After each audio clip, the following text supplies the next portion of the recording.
ನನ್ನ ಪ್ರೀತಿಯ ದ್ವಿತೀಯ ಪಿ ಯು ಸಿ ವಿದ್ಯಾರ್ಥಿಗಳೇ, ಬಹಳ ಇಂಪಾರ್ಟೆಂಟ್ ಆಗಿರೋ ಒಂದು ಕ್ವಶನ್ ಪೇಪರ್ ಸಿಕ್ಕಿದೆ. ಅದು ಅಪ್ಲೋಡ್ ಮಾಡಿ ಕೊಡ್ತಾ ಇದ್ದೇನೆ. ಈ ಒಂದು ಕ್ವಶನ್ ಪೇಪರ್ ಬಂದು ನಮಗೆ ಕಳಿಸಿಕೊಟ್ಟದ್ದು ವಿನೋದ್ ಅಂತ. ಇದು ಗೋಕಾಕ್ ಆಯಿತಾ, ಬೆಳಗಾವಿ ಹತ್ರ. ಬನ್ನಿ ವಿದ್ಯಾರ್ಥಿಗಳೇ, ಬಹಳ ಅಂದರೆ ಭಾಳ ಇಂಪಾರ್ಟೆಂಟ್ ಕ್ವಶನ್ಸ್ಗಳಿದ್ದಾವೆ. ಒಂದೊಂದಾಗಿ ನಾವು ಚರ್ಚೆ ಮಾಡ್ತಾ ಹೋಗೋಣ. ಜಾರ್ಜ್ ಲೂಯಿಸ್ ಬೋರೆ ಅಂತ ಕರೀತಾರೆ. ವಾಸ್ ಎಜುಕೇಟೆಡ್ ಬೈ ಡ್ಯಾಶ್ ಅಂತ ಇದೆ. 100% ಸರಿಯಾದ ಉತ್ತರ option A, his father's library. ಅವನು ತನ್ನ ತಂದೆಯ ಲೈಬ್ರರಿನಲ್ಲಿ ಬಹಳ ಸಮಯವನ್ನು ಕಳೀತಾ ಇದ್ದ. ಸ್ವಲ್ಪ ಎಕ್ಸ್ಪ್ಲನೇಷನ್ ಕೊಡ್ತಾ ಹೋಗ್ತೀನಿ ಕಂಡ್ರೆ ನಾಳೆ ಎಕ್ಸಾಮಲ್ಲಿ 0 ಬರಬಾರ್ದು ಅಂತ. Choose the pair of essential metaphors ಅಂತ ಇದೆ. ನಮ್ಮ ಟೆಕ್ಸ್ಟ್ ಬುಕ್ಕಲ್ಲಿ ಕೊಟ್ಟಿರುವಂಥ ಆ ಪಾಠದಲ್ಲಿ ಮೆಟಫರ್ಸು 5ಗಳಿದ್ದಾವೆ. 5ರಲ್ಲಿ ಇಲ್ಲಿ ಯಾವುದೂ ಅಲ್ಲ ಅಂತ ಕೇಳಿದರೆ ಅದು ಆಪ್ಷನ್ ಡಿ ಆಗಿರುತ್ತೆ. ಲೈಫ್ ಆ್ಯಂಡ್ ಡೆತ್ ಇಲ್ಲ ಅಂತ. Next, according to Kuvempu the heaven is on the dash ಅಂತ ಇದೆ. ಓನ್ಲಿ ಅಂತ ಇದೆ. ಭೂಮಿಯ ಮೇಲೆ ಮಾತ್ರ ಅಂತ ಹೇಳ್ತಾರೆ. Earth is the right answer is option C. Question number 4 ಕಣ್ರಿ. The foot was condemned to live in dash ಅಂತ ಇದೆ. ನಮ್ಮ ಕಾಲುಗಳು ಎಲ್ಲಿರ್ತವೆ? 24 ತಾಸು ಶೂಸಿನ ಒಳಗಡೆ. Answer is shoes. Question number 5, according to poet Kuvempu nymphs are not found in dash. ಅದು ಹೆವನ್ನಲ್ಲಿ ಅಪ್ಸರೆಯರು ಇಲ್ಲ ಅಂತ ಕುವೆಂಪುರವರು ಹೇಳ್ತಾರೆ. ಆಪ್ಷನ್ ಸಿ ಸರಿಯಾದ ಉತ್ತರ. ಕ್ವಶನ್ ನಂಬರ್ 6 ನೋಡ್ರಿ. ಡೋನಾ ಲಿಯನೋರ್ ಅಂತ ಇದೆ. ಡಾನಾ ಲಿಯನೋರ್, ಅದು ಡೋನಾ ಅಲ್ಲ, ಅದು ಡಾನಾ ಲಿಯನೋರ್ ಅಂತ ಹೇಳಿದರೆ ಅದು ಬೋರ್ಕ್ಸ್ರವರ ತಾಯಿಯ ಹೆಸರು ಮದರ್ ಅಂತ. ಬ್ಲೈಂಡ್ನೆಸ್ ಯಾರು? ವೇ ಆಫ್ ಲೈಫ್ ಅಂತ. ಎಜುಕೇಟೆಡ್ ಬೈ ಏನು? ಫಾದರ್ಸ್ ಲೈಬ್ರರಿ ಅಂತ. ನಾನು ಆನ್ಯುವಲ್ ಎಕ್ಸಾಮಿಗೂ ಇಂಪಾರ್ಟೆಂಟ್ ಆ ರೀತಿಯಾಗಿ ಕ್ವಶನ್ಸ್ ಇದ್ದಾವೆ. ಪಾರ್ಟ್ ಬಿ ನೋಡೋಣವಾ. Mention any 2 words Borges uses to describe his mother. ಇಲ್ಲಿ ಕೇವಲ 2 ಕೊಟ್ಟಿದ್ದಾರೆ. ಇಲ್ಲಿ 2 ಮಾರ್ಕ್ಸಿಗಿದೆ. ನಿಮ್ಮ ಕ್ವಶನ್ ಪೇಪರಲ್ಲಿ 3 ಮಾರ್ಕ್ಸಿಗೂ ಬರುವ ಸಾಧ್ಯತೆ 90% ಇದೆ. ನೋಡಿ, 6 ಪಾಯಿಂಟ್ಸು ಹೇಳ್ತೀನಿ, 8 ಇದ್ದಾವೆ, 6 ಹೇಳ್ತೀನಿ, ಬರ್ಕಳಿ ಬೇಕಾರೆ ಆಯಿತಾ. ಮೊದಲನೆಯ ಪಾಯಿಂಟು ಬೋರ್ಕ್ಸ್ ಡಿಸ್ಕ್ರೈಬ್ಸ್, ನೋಡಿ ಬೋರ್ಕ್ಸ್ ವ್ಯೂಸ್ ಅಥವಾ ಡಿಸ್ಕ್ರೈಬ್ಸ್ ಇಸ್ ಮದರ್ ಅಂತ ಹಾಕ್ಬಿಟ್ಟು ಫಸ್ಟ್ ಪಾಯಿಂಟಲ್ಲಿ ಶಿ ವಾಸ್ ಆ್ಯನ್ ಎಕ್ಸ್ಟ್ರಾಡಿನರಿ, ನೋಡಿ she was extraordinary women, she was an intelligent women, ಹೌದಲ್ವಾ? ಶಿ ವಾಸ್ ಇನ್ನೊಂದೇನು ಹೇಳಿ ನೋಡೋಣ. She had no enemies, she was kind hearted. ಇದನ್ನೆಲ್ಲ ತಾವುಗಳು ಬರಿಬೇಕಾಗತ್ತೆ ಆಯಿತಾ. Question number 8, mention any 2 things that makes this earth heaven ಅಂತ ಇದೆ. ಭಾಳ ಈಸಿ, ಬರ್ಕೊಳ್ಳಿ. Roaring surf at the edge of the waves ಅಂತ. Roaring surf at the edge of the waves. Text book ತಗೊಂಡ್ರೆ ಆಯಿತಾ, ಪೇಜ್ ನಂಬರ್ 91ರಲ್ಲಿ ಸೆಕೆಂಡ್ ಸ್ಟಾನ್ಸಾ ಇದೆ ಅಲ್ವಾ, ಅದೇ ಆನ್ಸರ್ ಇದಕ್ಕೆ. ಇನ್ನೊಂದು ಆನ್ಸರ್ ಏನು ಅಂತ ಹೇಳಿದರೆ tender sunshine leans on the wording garden ಅಂತ. ಇಷ್ಟ 2 ಬರೆದ್ರೆ 2 marks. Name any 2 things that is the child foot it cannot fly ಅಂತ. ಭಾಳ ಕಡೆ ಈ ಪಾಠ ಇಲ್ಲ, ಆದರೂ ಕೂಡ ಈ ಒಂದು ಗೋಕಾಕಲ್ಲಿ ಕೊಟ್ಟಿದ್ದಾರೆ. ಯಾವುದು? ಟು ದ ಫುಟ್ ಫ್ರಮ್ ಈ ಚೈಲ್ಡಲ್ಲಿ ಮಗು ಸೋಲನ್ನು ಒಪ್ಕೊಳತ್ತೆ. ಏನು ಅಂದರೆ ಐ ಕಾಂಟ್ ಫ್ಲೈ ಅಂತ. ಹೇಗೆ ಅಂತ ಹೇಳಿದರೆ, ಹೇಗೆ ಗೊತ್ತಾಗುತ್ತೆ ಮಗುಗೆ? ಯಾರು ಪಾಠ ಕಲಿಸ್ತಾರೆ ಅಂದರೆ rough path surface of the earth ಅಂತ, ಒಂದು ಲ್ಯಾಡರ್ಸ್ ಅಂತ, ಬಿಟ್ಸ್ ಆಫ್ ಗ್ಲಾಸಸ್ ಅಂತ ಆಯಿತಾ. ಇದನ್ನು ಕಲೀರಿ ಅಷ್ಟೇ. ಬನ್ನಿ ಈಗ 3 ಅಂಕದ ಪ್ರಶ್ನೆಗಳನ್ನು ನೋಡ್ತಾ ಹೋಗೋಣ. According to Borges what is blindness to him ಅಂತ ಇದೆ. ಪೇಜ್ ನಂಬರ್ 81 ಸೆಕೆಂಡ್ ಪ್ಯಾರಾಗ್ರಾಫ್ ತಗೊಂಡ್ರೆ ಅದೇ ಆನ್ಸರು ನಿಮ್ಮ ಟೆಕ್ಸ್ಟ್ ಬುಕ್ಕಲ್ಲಿದೆ. How does the child foot get defeated ಅಂತ ಇದೆ. ಪೂರ್ತಿ ಸಮ್ಮರಿ ಬರೀರಿ, ಮುಗದೇ ಹೋಯಿತು. How does Kuvempu visualise earth on heaven ಅಂತ ಇದೆ. ಪೂರ್ತಿ ಸಮ್ಮರಿ ಬರೀರಿ. ಏನು ಬರೀಬೇಕು ಸರ್ ಸಮ್ಮರಿ ಅಂತೀರಾ? ಇದೇ ವಿಡಿಯೋದ ಡಿಸ್ಕ್ರಿಪ್ಷನ್ ಬಾಕ್ಸಿನ ಕೆಳಗಡೆ ನಿಮ್ಮ ಆನ್ಯುವಲ್ ಎಕ್ಸಾಮಿಗೆ ನಿಮ್ಮ ಈ ಪ್ರಶ್ನೆಗಳಿಗೆ ಉತ್ತರಗಳನ್ನು ಆಯಿತಾ ಲಿಂಕ್ಸ್ಗಳನ್ನು ನೀಡಿರ್ತೇನೆ. 100% ನಾಳೆ ಔಟ್ ನೀವು ತೆಗಿಲೇಬೇಕು ಅಂದರೆ ತೆಗಿಲೇಬೇಕು. ನಾನು ಹೇಳಿದ್ದೆಲ್ಲದೂ ನಾಳೆ ಬಂದಿರುತ್ತೆ ಸರ್. ಆನ್ಸರ್ ಎನಿ 1 ಅಂತ ಇದೆ. 4 ಅಂಕದ ಪ್ರಶ್ನೆ, 2 ಕೂಡ ನಿಮಗೆ ಇದೆ. ಪೇಜ್ ನಂಬರು 83 ತಗೊಂಡ್ರೆ ನೀವು ಆಯಿತಾ. ನೋಡಿ, discuss Borges view on poetry and poem ಅಂತ ಇದೆ. ಇದು ಹಾಟ್ ಕ್ವಶನು. ಒಂದು ಹಾಟ್ ಕ್ವಶನ್ ಇದ್ದೇ ಇರುತ್ತೆ ಕ್ವಶನ್ ಪೇಪರಲ್ಲಿ. ಅರ್ಥ ಆಗುತ್ತಾ ಮಕ್ಕಳೇ ಆಯಿತಾ.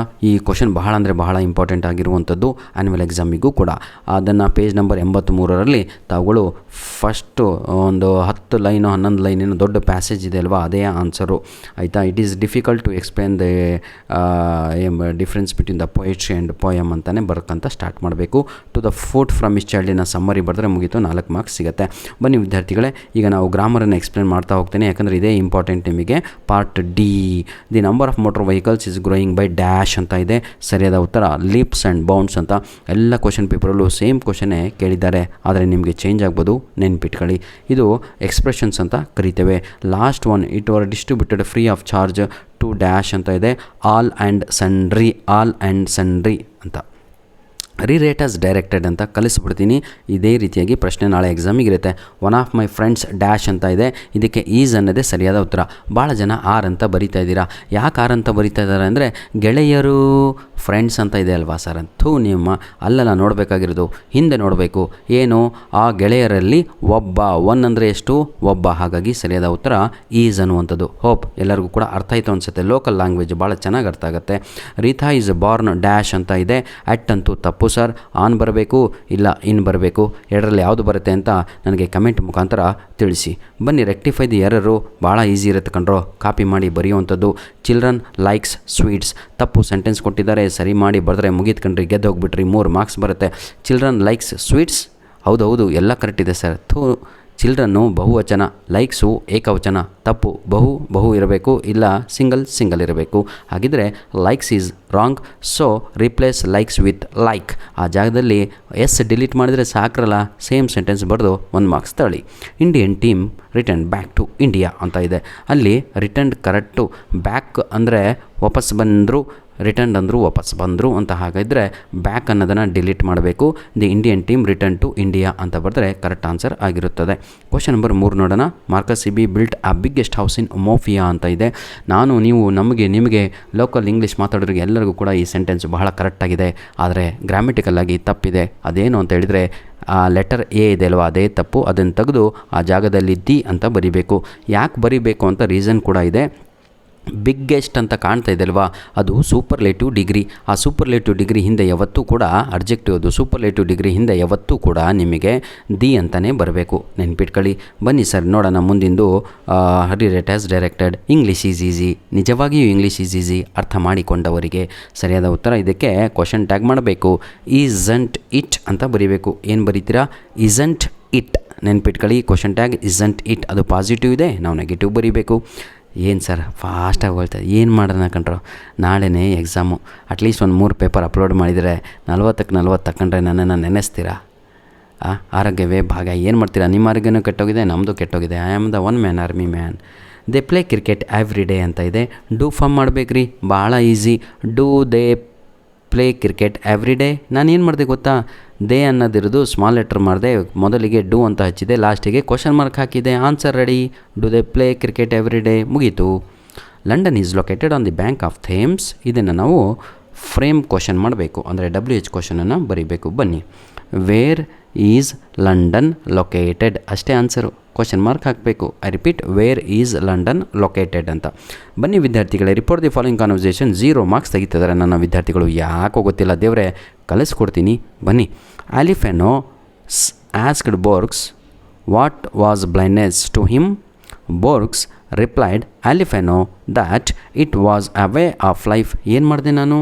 ಈಸಿ ಇರೋದನ್ನು ವಾಸ್ ಮಾಡಿದೆ, 2 ಕಡೆನೂ ಅಷ್ಟೇ ಸಾರ್, ಮುಗೀತು, ಏನೂ ಇಲ್ಲ. ಬೋರ್ಗ್ಸ್ ನೋಡಿ, ಬೋರ್ಗ್ಸ್ ಆಸ್ಕ್ಡ್ ಆಲಿಫೆನೋ, ಹೌದಲ್ವಾ?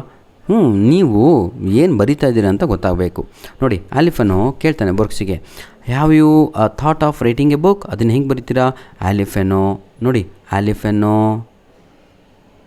Asked Borges whether he had thought of writing a book on the history of the book. Question mark ತೆಗೀರಿ, ಆನ್ ಅದು ಆ್ಯನ್ ಅಲ್ಲ. Borges replied it was an excellent idea. It was ಅಂತ ಮಾಡಿದೆ ಅಷ್ಟೇ, 1 ಮಾರ್ಕ್ಸ್ ಸಿಕ್ತು. And it would keep, ನೋಡಿ, he would keep it in his mind. I ಹೋಗಿ he ಆಯಿತು, ವಿಲ್ ಹೋಗಿ ವುಡ್ ಆಯಿತು. ಇಷ್ಟೇ, 5 ಮಾರ್ಕ್ಸು ಸಿಕ್ತು. ಬನ್ನಿ ವಿದ್ಯಾರ್ಥಿಗಳೇ, ಲೆಟ್ರ್ ಹೆಂಗೆ ಬರೀಬೇಕು ಅಂತ ಇದೇ ವಿಡಿಯೋದ ಡಿಸ್ಕ್ರಿಪ್ಷನ್ ಬಾಕ್ಸಲ್ಲಿ 100% 5 ನಾಳೆ ಬರಬೇಕು. ಪ್ರತಿಯೊಬ್ಬನಿಗೂ ಕೂಡ, ಬೆಂಗಳೂರಿನವರಿಗೂ, ಅತ್ಲಾಗಿನವರಿಗೂ ಇತ್ಲಾಗಿನವರಿಗೂ 100% ಬರುತ್ತೆ. ಅಷ್ಟು ಚಾಲೆಂಜಾಗಿ ಹೇಳ್ತೀನಿ. ಇದೇ ವಿಡಿಯೋದ ಡಿಸ್ಕ್ರಿಪ್ಷನ್ ಬಾಕ್ಸಿನ ಕೆಳಗಡೆ ಲೆಟ್ರ್ ಹೆಂಗೆ ಬರೀಬೇಕು ಅಂತ ನಾನು ಬರೆದು ಕಲಿಸಿದ್ದೀನಿ ಕಣ್ರೋ. ಒಮ್ಮೆ ನೋಡಿ, ಜೀವನದಲ್ಲೂ ತಪ್ಪು ಬರೆಯಲ್ಲ. ಏನಿಹೋ, ಇಷ್ಟು ನಂಬಿಕೆ ಇಟ್ಟುಕೊಂಡು ನನ್ನ ಒಂದು ವೀಡಿಯೋಸ್ಗಳನ್ನು ನೋಡ್ತಿರಲ್ವ, ದೇವರು ನೀವು ಓದಿದ್ದೆಲ್ಲ ಚೆನ್ನಾಗಿರಲಿ ಅಂದ್ಬಿಟ್ಟು ದೇವ್ರ ಹತ್ರ ನಾನು ಬೇಡಿಕೊಳ್ಳುತ್ತೇನೆ. ಇದು ಈ ಟೈಮಲ್ಲ ಸ್ಪೀಚ್ ರೈಟಿಂಗ್ ಕಲಿಯುವಂಥದ್ದು. ಯಾರೆಲ್ಲ ವೀಕ್ ಇದ್ದೀರೋ ಧನ್ಯವಾದಗಳು. All the best, do well, ಚೆನ್ನಾಗಿ ಬರೆದು ನಾಳೆ ಕ್ವಶನ್ ಪೇಪರನ್ನು ಕಳಿಸೋದು ಮರೆಯಬೇಡಿ. ಗ್ರಾಮರ್ ಏನು ಬೇಕೋ ಎಲ್ಲ ಕೂಡ ಇದೇ ವಿಡಿಯೋದ ಡಿಸ್ಕ್ರಿಪ್ಷನ್ ಬಾಕ್ಸಿನ ಕೆಳಗಡೆ ಇದೆ. ಇಂಪಾರ್ಟೆಂಟ್ ಕ್ವಶನ್ಸಿಗೆ ಆನ್ಸರ್ ಬೇಕಾ, ಅದು ಕೂಡ ಇದೆ. ಧನ್ಯವಾದಗಳು. God bless you all.